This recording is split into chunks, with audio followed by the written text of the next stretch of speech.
Advanced English Grammar, 10 Functional Structures for B2 and C1 Learners. If you clicked on this video, it's because you're tired of feeling like a textbook every time you open your mouth. You know the rules. You can probably pass a B2 exam even.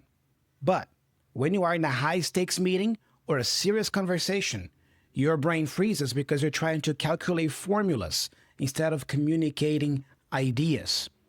The truth is, your obsession with correctness is exactly what's keeping you stuck at the intermediate level.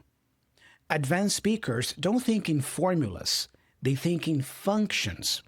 And today, I'm going to show you how to make that shift. Look, I've been teaching English for 20 years, and I have seen thousands of students fail because they wanted the easy way.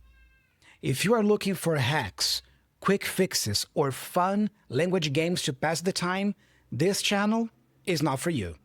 There are plenty of other influencers out there who will give you that and tell you the things you want to hear.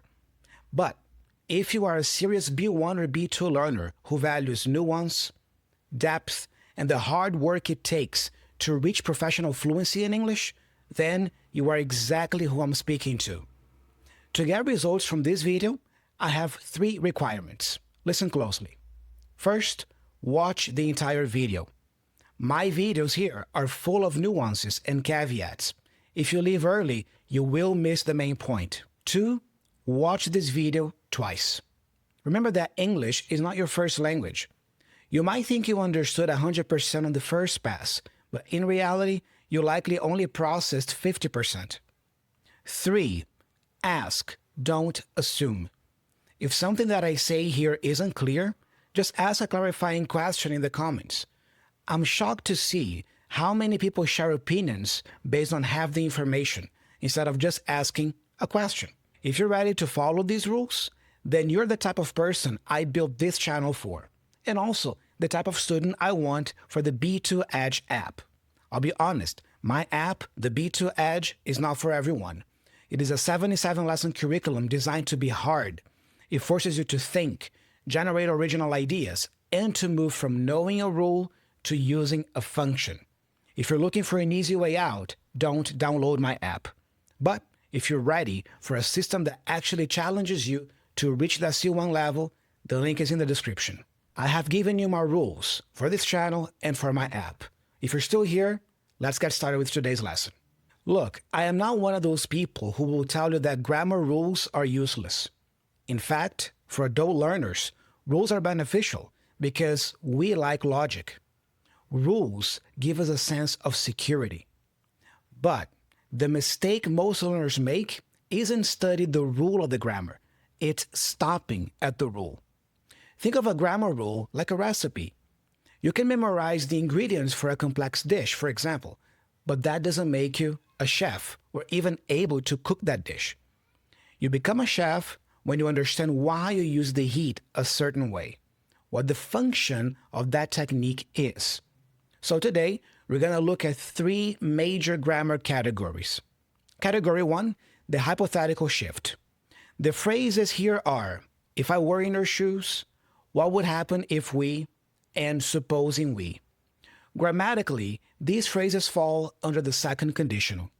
The formula or the rule is if plus simple past in the condition and would plus verb in the result. But to reach B2 and C1, you have to look at their function. Here's an example. If I were in your shoes. The function of this phrase is empathy-based advice. In English, giving direct advice can often sound like a command, but by using the word were, you create a hypothetical space. You are telling your listener, hey, I am looking at the problem from your perspective. I'm showing empathy. This softens the blow of the suggestion while maintaining your authority. Here's an example. If I were in your shoes, I'd probably start looking for a new role. Here's another phrase that is in the second conditional. What would happen if we? The function of this phrase is risk-free brainstorming. In a meeting, for example, proposing a change can be risky. If you use the present tense, it sounds like a demand. But by using this hypothetical block of words, you are inviting the team into a thought experiment without anyone having to commit yet. Here's an example. What would happen if we shifted the project timeline? You see? And here's phrase number 3, supposing we. The function of this phrase is challenging the status quo. It allows you to pause the current logic of a conversation and insert a what-if scenario that forces people to rethink their assumptions. Here's an example you can use at work. Supposing we increase the budget, would that solve the current delay? So to recap, these phrases, if I were in your shoes, what would happen if we, and supposing we, are all second conditional, but each one has a different function. For example, imagine a colleague is burnt out and wants to quit their job. You would use if I were in their shoes to offer advice. What would happen if we, to brainstorm alternatives with a friend, and supposing we, to challenge their assumption that quitting is the only option. Now, let's look at category 2 that I have for today, the impact shift. The phrases we have here are, I've been meaning to, I've come to realize, and it's been a while since. All these use the present perfect. An advanced speaker uses this structure to show experience and personal evolution. Let's look at the first phrase, I've been meaning to. The function of this phrase is polite proactivity. It bridges past intentions and present action. It tells the listener, I didn't just think of this now. I have been thinking of you for some time. This adds warmth and professional follow-through. Here's an example. I've been meaning to touch base with you about our next steps. The next phrase, I've come to realize. The function of this phrase is intellectual growth. This is the block of self-awareness. Instead of just stating a fact, you are describing the process of how your mind changed through reflection.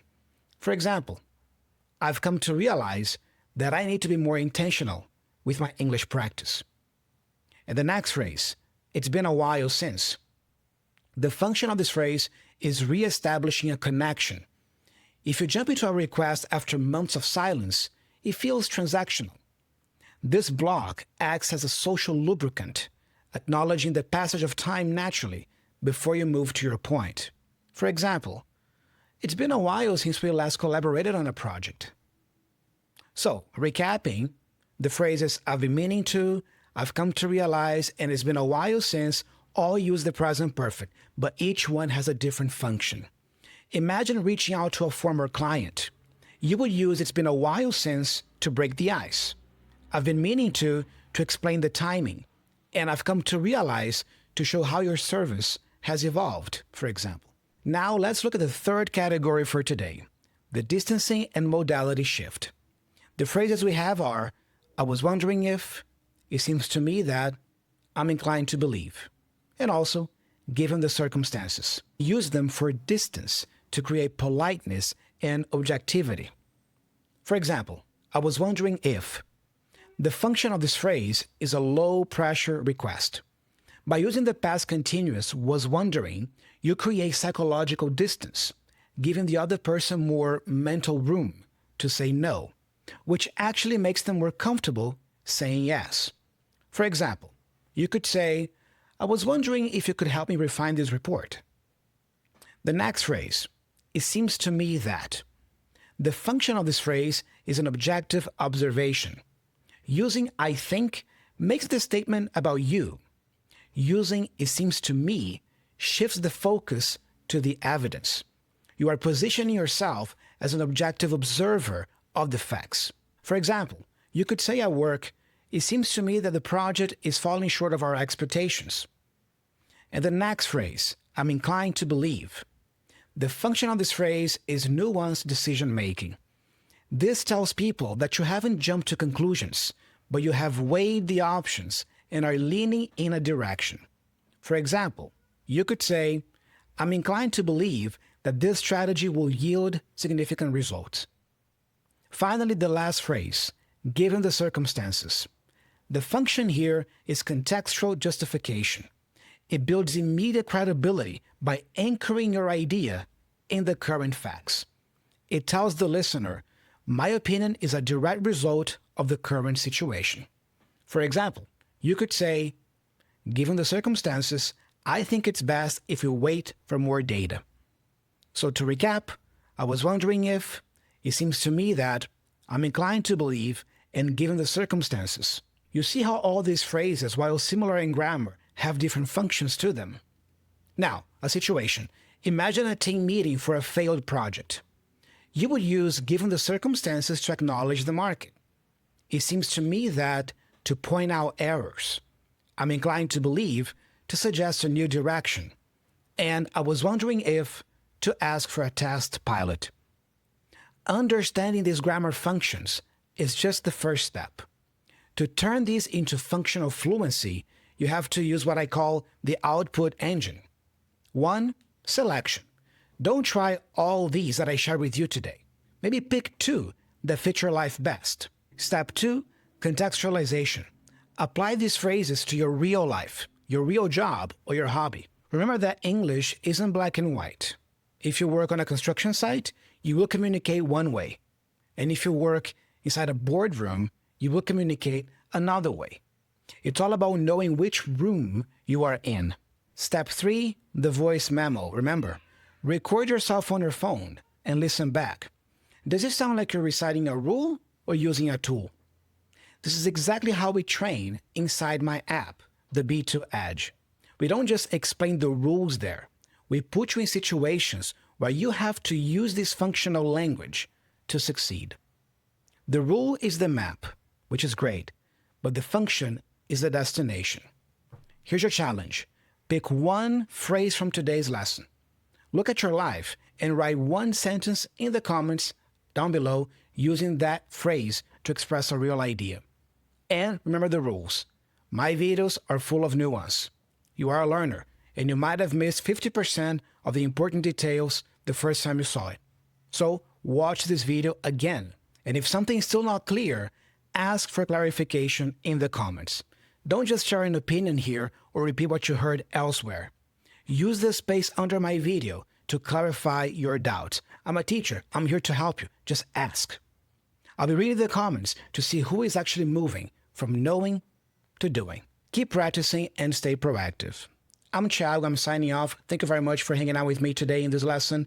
Don't forget to check out my new app, the B2 Edge. Link in the description. And if you want to keep learning more, I highly recommend to check out this lesson next. But only after you watch this video one more time.